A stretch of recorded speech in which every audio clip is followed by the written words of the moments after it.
I remember a comedian told me, Lavell, fat jokes ain't gonna always last. I said, well, I'm not a fat joke comedian. You just see a fat guy talk about being fat, and I do that to warm people up. I'm gonna tell you something about joking about your size. Mm-hmm. One thing about it is, people say self-deprecation, that's easy. It's not. It's the hardest shit you can ever do. You know why? Because everybody got an ego and they don't think they look the way they look.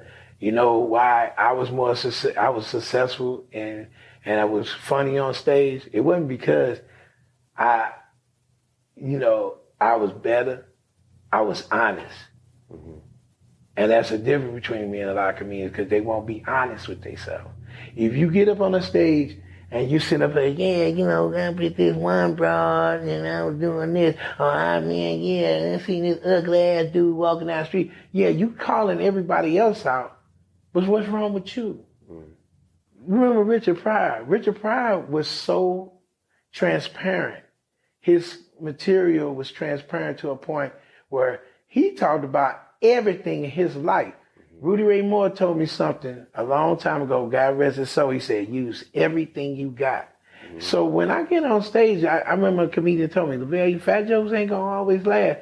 I said, well, I'm not a fat joke comedian. You just see a fat guy talk about being fat, and I do that to warm people up. But then when I get to going, you hear me talk about my mother. Mm-hmm. I talk about my life. I talk about everything going on in my world. I talk about so many different things, but you're caught up because people are superficial. Mm-hmm. And they'll stay in that world. But if that's what you remember me by, that's fine.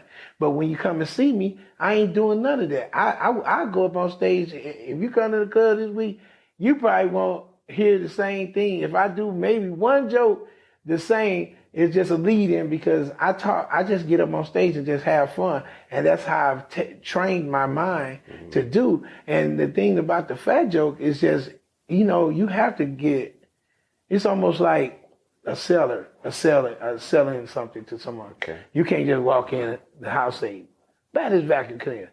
Why should I buy that vacuum cleaner? It's the best vacuum cleaner in the world. Trust me, just buy it. You got to come in and make them feel safe. You got to make them feel, because a lot of people come to a comedy club, some of them, it's their first time.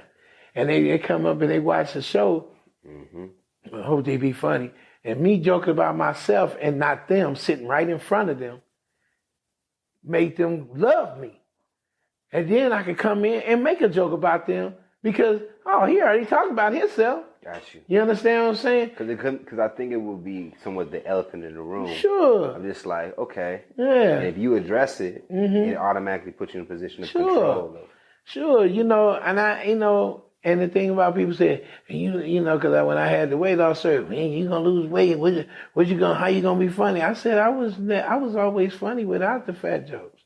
If you take out the fat jokes, I still got your mama jokes. I still got talking about the baby crying, and how people talk about, going to work, so game you shows. Never once feared like, okay, I know as I get myself in shape and together, my material that people might know me for on a grand scale, you didn't fear that at all? No, because I'm smart enough to know how to come back with it and talk about it like it was something that happened to me in the past. I mean, once you know that this is your world and your narrative, you can do whatever you want to do. This is almost like being in your own dream in your head.